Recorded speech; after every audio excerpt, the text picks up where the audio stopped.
हसन, कहा जा रहा है कि इस इलाके में पाकिस्तान की तारीख में सबसे ज्यादा बारिश हुई है। बारिश हो गई। अब इसके बाद ये बताइएगा, यहाँ पर इंतजामिया आपको कितनी एक्टिव नजर आ रही है और किस तरह से इमदादी सरगर्मियों को यहाँ पर बहाल किया गया? देखिए, ये जुलाई के महीने से ये सारा सिस्टम चला आ रहा है और उस वक्त से अगर देखा जाए तो काफी सारे मामला खराब होते दिखाई दिए और इंतजामिया की जानिब से उस वक्त एक्शन लिया गया जब पानी सर से गुजर चुका था। और उसके बाद जो है हमने देखा कि इंतजामिया एक्टिव हुई। चीफ सेक्रेटरी पंजाब खुद 2 दिन यहाँ पर रहे। Senior member board of revenue Zahid Akhtar Zaman खुद यहाँ पर पहुंचे। चीफ मिनिस्टर पंजाब ने नोटिस दिया। उससे पहले जितनी भी सियासी मामला थी, सियासी चीजें थी, वो सियासी अंदाज में देखा गया। और खास तौर पे आज जब मैंने ये प्रॉपर डीजी खान और डेरा गाजी खान की दोनों जगहों पे जब मैंने विजिट किया, तोनसा और इसके साथ जो है बाकी जो जितने भी मकामात थे, तो वहां मैंने देखा कि जितनी भी सड़कें जो बनाई गई थी गुज़श्ता तकरीबन 2 सालों में और 1 साल के दौरान, वो तमाम की तमाम सड़कें जो अरबों रुपए की बनाई थी वो तबाह हो गई।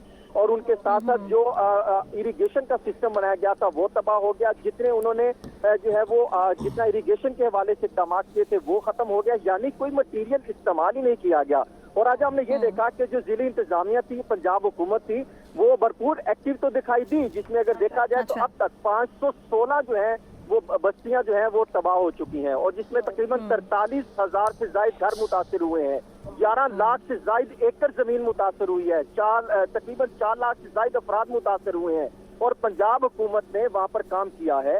पाक फौज वहाँ पर मैंने देखी एक्टिव दिखाई दी है कि उन्होंने टेंट दिए, फूड हैम्पर दिए, खाना दिया और जो हो सका उन्होंने इक़दाम किए हैं। लेकिन जामपुर, रुझान, फजल, कच्छ, खारा, बुज़दार, इसी तरह भारती, यहाँ के जो हालात हैं ये अभी भी आउट ऑफ कंट्रोल है यहाँ पर। और खासतौर पे कोई सुलेमान के जो मामलात हैं वो 30,000 अफराद अभी भी वहाँ पर फंसे हुए हैं। मैंने खुद वहाँ का विजिट किया है और अब जो है वहाँ पर इंतजामिया रिलीफ ऑपरेशन कर रही है, वहाँ पे इक़दाम किए जा रहे हैं। वहाँ पर खुद वज़ीर आला पंजाब मामला को मॉनिटर करते दिखाई दे रहे हैं। और यहाँ पर अगर देखें तो मैंने देखा रेस्क्यू की टीमें वहाँ पर मौजूद हैं, रेस्क्यू एहलकार वहाँ पर मौजूद हैं, कमिश्नर और डिप्टी कमिश्नर खुद वहाँ पर जो है मैदान में मौजूद है, सेक्रेटरी खुद वहाँ पर मौजूद है। ये चीजें तो हैं, लेकिन सवाल ये था कि जब तकरीबन 1.5 माह पहले जब ये हालात खराब हुए तो उस टाइम क्यों एक्शन नहीं लिया गया? और उससे पहले जब उनको अंदाजा था कि ये हालात इस हद तक खराब होते दिखाई दे रहे हैं तो उससे पहले पिछली हुकूमतों ने बरवक्त पॉलिसी क्यों नहीं बनाई? बरवक्त इक़दाम कर लिए जाते तो इतने नुकसान से बचा जा सकता था। आप कह रहे हैं कि होश तब आया जब पानी सर से गुजरा, लेकिन इस वक्त इंतजामिया आपको यहाँ पर एक्टिव नजर आ रही है।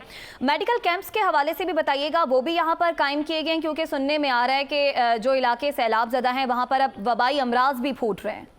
बिल्कुल, वहाँ पे मेडिकल जो है ट्रीटमेंट के लिए मेडिकल कैंप का इनेकाद किया गया है, वैक्सीनेशन की जा रही है, लाइफ स्टॉक का सिस्टम भी मौजूद है। इसी तरह बाकी जो दीगर अमराज हैं उसके वाले से इलाज मुआवजे के लिए इक़दाम किए जा रहे हैं। मैंने यहाँ पे देखा बेशुमार किस्म के यहाँ पर जो हमने जो है वो बीमारियां जन्म होते लेते, खासतौर पर जुकाम की बहुत सारी बीमारियां थी जिसके लिए जो है पहले तो बहुत सारी शिकायत आती रही, फिर उसके बाद जो है इक़दाम किए गए। इसी तरह ओपीडी का सिस्टम जो है मुतअद्दिद जगहों पे जो है वो इंस्टॉल किया गया, उससे पहले कहीं नहीं था। ये जब मैंने चीफ सेक्रेटरी पंजाब को भी जो है आज जब मेरा राब्ता हुआ तो उन्होंने ये कहा कि बिल्कुल दुरुस्त है कि पहले इक़दाम नहीं किए थे, हमने तकरीबन 1 हफ्ते में भरपूर तरीके से इक़दाम किए हैं। बेशुमार बीमारियां थी जिसके वाले से बहुत सारी शिकायत थी, उसके वाले से इक़दाम किए जा रहे हैं। और खासतौर पर जानवरों के लिए यहाँ पे वैक्सीनेशन का निजाम रखा गया है, पहले वो नहीं होता था। और आज सिस्टम का और सबसे बड़ा जो है वो रेला मैंने देखा है तो जो पूरा 2010 से लेके अब तक तकरीबन सबसे बड़ा जो है वो सैलाबी रेला था। आप कह रहे हैं कि अब तक का सबसे बड़ा ये सैलाबी रेला था। बहुत शुक्रिया, हमारे नुमाइंदा हसन रजा हमें अपडेट कर रहे थे। और के पहले तो इंतजामिया को होश नहीं था, लेकिन अब चूंकि 1 हफ्ते से इंतजामिया भी यहाँ पर एक्टिव नजर आ रही है और मेडिकल कैंप्स भी कायम किए गए हैं।